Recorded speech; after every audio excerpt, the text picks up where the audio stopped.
لحظات في السجن مع ربي ونحن نتأمل في القرآن ونعيش مع القرآن. وأختم بإضاعة أخيرة: السجن ومعرفة الله. الشيء الذي لا نعرفه أو الأمر الذي لا نعرفه صدقونا لا نقدره ولا نقيم له الوزن بالقسط.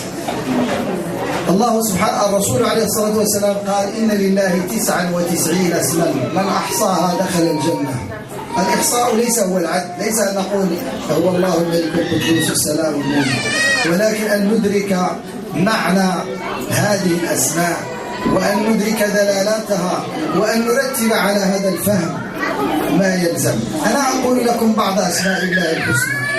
الله سبحانه وتعالى هو الخبير.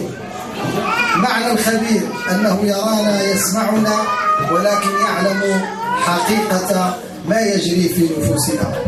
قد يقدم الإنسان على صدقة ويعطي صدقة، هو في الظاهر يفهم الناس بأنه أعطى صدقة، ولكن الله الخبير يعلم حقيقة تلك الصدقة، هل كانت لله، هل كانت إخلاصا لله أم كانت شيئا آخر.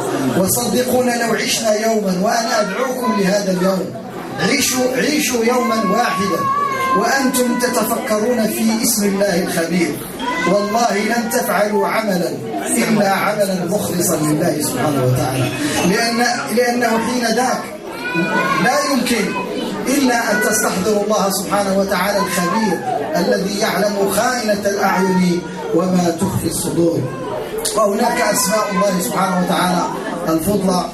أنا الكلام طويل وكثير ولا يتسع المجال لأن أطيل عليكم. هذا يوم فرحة، وفي الحقيقة أنا الذي أفرح بكم أيها الأحباب أيها الأفاضل. الفرحة فرحتكم وأنا جزء منكم، وأنا أفرح معكم، أفرح لفرحكم، أفرح لسعادتكم، أفرح لحضوركم. وصدقونا أن هذه اللحظة سننقشها في ذاكرتنا بإذن الله تعالى. يا نساء الأمة، لكم مني أزكى تحية، أزكى وفاء وعهدا لكم، وعهدي لكم هو الوفاء لقضيتنا العادلة. والسلام عليكم.